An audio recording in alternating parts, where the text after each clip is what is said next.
চাই, যতদিন পর্যন্ত বিশ্বনবীর উম্মতেরা দুনিয়া থাকবে ততদিন পর্যন্ত নবীজির ইজ্জতের উপর আঘাত আসতে দিব না। আমরা তাদেরকে বলতে চাই, যতদিন পর্যন্ত আমাদের শরীরের মধ্যে এক ফুটা রক্ত রয়েছে ততদিন পর্যন্ত নবীজির ইজ্জতের উপর আঘাত আসতে দেব না।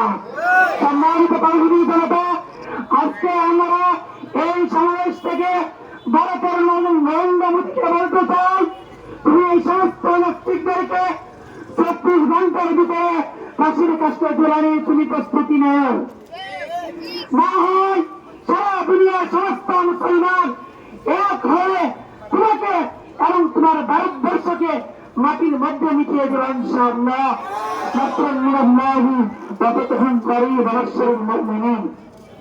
ইসলামী আন্দোলনের সাংগঠনিক সম্পাদক মোহাম্মদ সাইফুল ইসলাম মোজফর।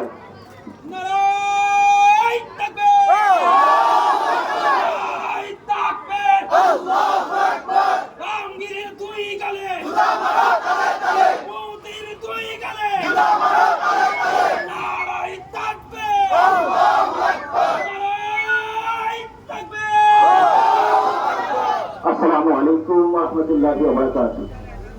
নাহমাদুহু ওয়া রাসূলুহু কারীম আম্মা বা'দ। সম্মানিত উপস্থিতি, আপনারা জানেন ভারতের ইসলাম বিশেষজ্ঞ আপনার আমার প্রান্তীয় নবী জনাবে আরবি মুহাম্মদ রাসূলুল্লাহ সাল্লাল্লাহু আলাইহি ওয়াসাল্লামকে নিয়ে কটূক্তি করেছেন। আমরা বাংলাদেশ থেকে জানিয়ে দিতে চাই, বাংলাদেশ নয় তাম পৃথিবীর মুসলমানকে যদি রক্ত নিয়ে খেলতে দেখা চাও তাহলে মুসলমানদেরকে উস্কানি দিও। আমরা আপনাদেরকে জানিয়ে দিতে চাই, ভারতের মোদী সহ পৃথিবীর সকল বিরোধীদেরকে জানিয়ে দিতে চাই, মুসলমানদের রক্ত নিয়ে তোমরা পৃথিবী খেলতে এসো না। পৃথিবীর ইতিহাসে কখনো মুসলমানদের রক্ত নিয়ে পৃথিবী খেলতে শান্ত করতে পারে না। সমাজটাকে উচ্ছৃঙ্খল করতে দিও না। মুসলমান পৃথিবীকে শান্তি রাখতে চায়, মুসলমানের ধর্ম শান্তির ধর্মে, তাদের রক্ত নিয়ে তোমরা হলিকেল করছো না, তোমাদের অবস্থা সুবিধার হবে না ইনশাআল্লাহ। আমরা ভারতের সহ বাংলাদেশের উপদেষ্টা মন্ডলীকে জানিয়ে দিতে চাই, আমরা আপনাদেরকে বিপদের মতো রাখি, আপনারা আমাদের ধর্ম নিয়ে চিনিমিনি করবেন না। আজকে আপনারা জানেন আমরা এখন পর্যন্ত বিধর্মীদের কিভাবে হেফাজত করে যাচ্ছি। ইসলাম শান্তি এবং মানবতা রক্ষা করতে চেষ্টা করে। আমরা আপনাদের জানিয়ে দিতে চাই, যদি মুসলমানদের নবীকে নিয়ে আরেকটি কটূক্তি করা হয়, বাংলাদেশ থেকে প্রয়োজনে আমরা ভারতের লন্ডন করতে বাধ্য হব ইনশাআল্লাহ। আমার কাছে বাসাই। আসসালামু আলাইকুম ওয়া রাহমাতুল্লাহ। আমাদের সামনে গুরুত্বপূর্ণ বক্তব্য রাখবেন করিমগঞ্জ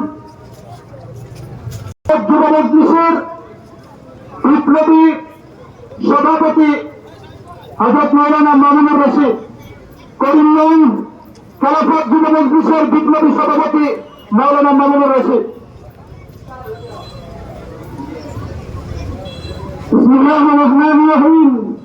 সংগ্রামী সাথী বন্ধুগণ, আপনারা ইতিমধ্যে জানতে পেরেছেন আমাদের গরিব শত্রু ভারতীয় পার্লামেন্ট বসেন, ভারতের বসেন রাজকীয়ভাবে আমাদের নদীকে প্রযুক্তি করে এবং গরিব করে ইসলামকে নিয়ে এর জন্য আমরা প্রতিবাদ করছি ইনশাআল্লাহ।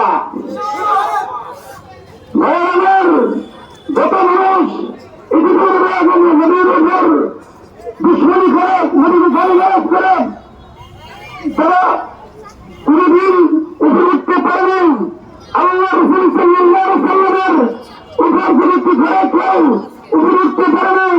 এই পর্যন্ত আমরা দেখেছি সকলে একত্রিত হয়ে এই দুনিয়া থেকে বিদায় নিয়েছে। আমরা দেখেছি বাংলাদেশে এবং সারা পৃথিবীর মধ্যে যত মানুষ নদীর উপর এবং ইসলামের উপর প্রযুক্তি করে ওরা নারকেলকে নিয়ে সমালোচনা করে দেখতে পারেন ইনশাআল্লাহ। আরো স্পষ্ট করে বলতে চাই, আমাদের যে করণীয়, আমাদের যে প্রয়োজনীয়, আমরা পালন করে যেতে পারি, আমাদের সামনে আসলে আমাদের সম্মুখে আর বরাবর মতো কেউ সাহস পাবেন ইনশাআল্লাহ। আগামীর বাংলাদেশ, আগামীর পৃথিবী মুসলমানদের পৃথিবী, আগামীর বাংলাদেশ মুসলমানদের ইমানদারদের ওলামাইকে বাংলাদেশ। মোহতারাম হাজিরিন, আমি স্পষ্ট করে বলতে চাই, যারা এই দুশ্মনী করে, যারা এই চক্রান্ত করে ইসলামের আঘাত দিতে চাই, তারা কোনদিন মানুষ হতে পারে না। তারা হলো অমানুষ, এরা হলো নির্লজ্জ, কুকুরের চেয়ে নিকৃষ্ট লোকের মন্দির। মোহতারাম হাজিরিন, আমি স্পষ্ট করে বলতে চাই, আমরা একই নবীর প্রেমিক। শুধু নবীর প্রেমিক ধরে আমরা শুধু দাবি করলে চলবে না। নবীর জন্য, ইসলামের জন্য, এই আল্লাহর জমিনে আল্লাহর দিন কায়েম করে আমরা দেখে দিতে চাই আমরা যে আসলে আল্লাহর প্রেমিক, আল্লাহর নবীর প্রেমিক, আল্লাহর মুহাম্মদ রাসূলুল্লাহ সাল্লাল্লাহু আলাইহি ওয়াসাল্লামের আশিক রাসূল, আসলে আশিক রাসূল। আমরা জাহিল জন্য পাগল না, আমরা তাদের জন্য কোনদিন পাগল না।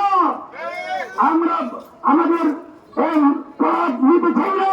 আমরা একমাত্র নবীকে খুশি করতে চাই, আল্লাহকে খুশি করতে চাই। ঠিক আছে ইনশাআল্লাহ? মোহতারাম হাজিরিন, আপনারা কষ্ট করতেছেন তার জন্য, আল্লাহর জন্য, আল্লাহ রসুলের মহব্বতের জন্য, আল্লাহ রসুলের উপর প্রতিষ্ঠিতের কারণে যাদের উপর দরদ আছে, তাদের ভালোবাসা আছে, এরা একমাত্র বাড়ি ঘর ছেড়ে আমাদের ডাকে চলে আসছেন ইনশাআল্লাহ। ঠিক আছে কিনা? আরো যত রকমের আমরা আহ্বান করবো, ওই প্রেম থেকে আহ্বান জানা হবে। আমরা যেখানে থাকি না কেন, যেখানে অবস্থান করে না কেন, আমরা ওলামাই প্রেমে দেখে, নবীর প্রেমকে দেখে আমরা আসতে বাধ্য হয়ে যাবো ইনশাআল্লাহ। সবার রাজি আছেন ইনশাআল্লাহ? নারায়ে তাকবীর, নারায়ে তাকবীর। সকলে জানি আজকে কেন আমরা উপস্থিত হয়েছি। আমরা যাকে আমাদের জীবনের চেয়েও বেশি ভালোবাসি, যাকে আমরা আমাদের পিতার চেয়ে, আমাদের সন্তানদের চেয়েও বেশি ভালোবাসি, সেই জনাবে মুহাম্মদুর রাসূলুল্লাহ সাল্লাল্লাহু আলাইহি ওয়াসাল্লামকে নিয়ে কটূক্তি করেছেন। এই জন্য আমরা আজকের এই সমাবেশ থেকে তীব্র নিন্দা জানাই। যারা ভারতের যে সমস্ত নাস্তিকেরা আমাদের নবী জনাবে মুহাম্মদুর রাসূলুল্লাহ সাল্লাল্লাহু আলাইহি ওয়াসাল্লামকে নিয়ে কটূক্তি করেছে, তাদেরকে অবিলম্বে গ্রেফতার করে তাদেরকে ফাঁসির ব্যবস্থা করা হোক।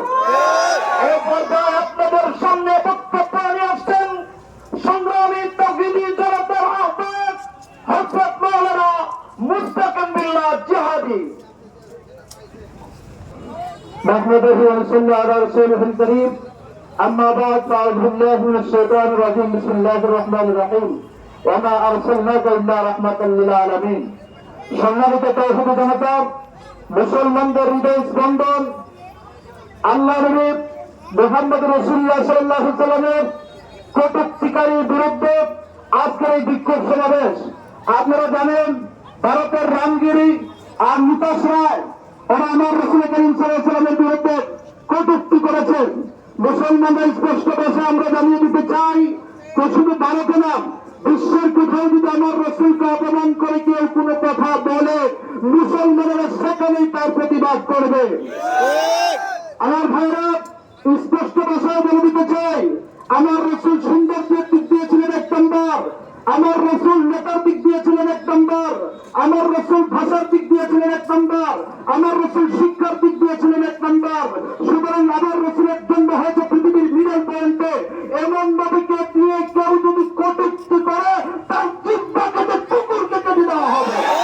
আমার ভাইরা, মুসলমানরা সব সহ্য করতে পারে, কিন্তু রাসূলুল্লাহ অপমান সহ্য করতে পারে না। বিগত দিনে করিমগঞ্জের মানুষ বিক্ষোভ মিছিল আর সমাবেশের মাধ্যমে প্রমাণ করেছে, করিমগঞ্জের প্রত্যেকটা মানুষের ভিতরে নবীর প্রেম আর ভালোবাসা আছে। মুসলমানদের সবচেয়ে স্পর্শকাতর জায়গা হলো আল্লাহ এবং আল্লাহর রাসূল। আমরা সব সহ্য করতে পারি, সব মানতে পারি, কিন্তু রাসূলুল্লাহর বিরুদ্ধে কেউ যদি কটূক্তি করে, তুমি ভারত আর চীন, রাশিয়া, আমেরিকা যাই হও, মুসলমান একজন যতদিন পর্যন্ত পৃথিবীর জমিনে বেঁচে থাকবে, ততদিন পর্যন্ত কোন নাস্তিক রাসূলের বিরুদ্ধে কটূক্তি করে বাঁচতে পারবে না। আমরা স্পষ্ট ভাষায় বলতে চাই, সংযত হয়ে যাও। বারবার তোমরা সীমা লঙ্ঘন করছো, বারবার বাংলাদেশের উপর তোমরা হুমকি দামকি দাও, বাংলাদেশের উপর আঘাত করবে। শুনে রেখো, প্রত্যেকটা মুসলমানের সন্তান মায়ের গর্ভ থেকে বাঘের বাচ্চা হয়ে জন্মগ্রহণ করে। কোন কুলাঙ্গারকে মুসলমানেরা ভয় পায় না। একটা মুসলমান বেঁচে থাকতে কোন মুসলমানের সামনে রাসূলের বিরুদ্ধে কটূক্তি করে কোন নাস্তিক চালাতে পারবে না। সম্মানিত তৌহিদি জনতা, আপনাদেরকে বলে দেই, আপনারা আজকে যেভাবে বৃষ্টি বিচার দিনে আপনারা একত্রিত হয়েছেন রাসূলুল্লাহর ভালোবাসায়, ভবিষ্যতেও করিমগঞ্জের তৌহিদি জনতার ব্যানারে অথবা উলামায়ে কেরামের ব্যানারে যদি আপনাদেরকে ডাকা হয়, স্বতঃস্ফূর্তভাবে আপনারা সকলে অংশগ্রহণ করবেন। এই বলে আমার বক্তব্য শেষ করছি। আসসালামু আলাইকুম ওয়া রাহমাতুল্লাহ।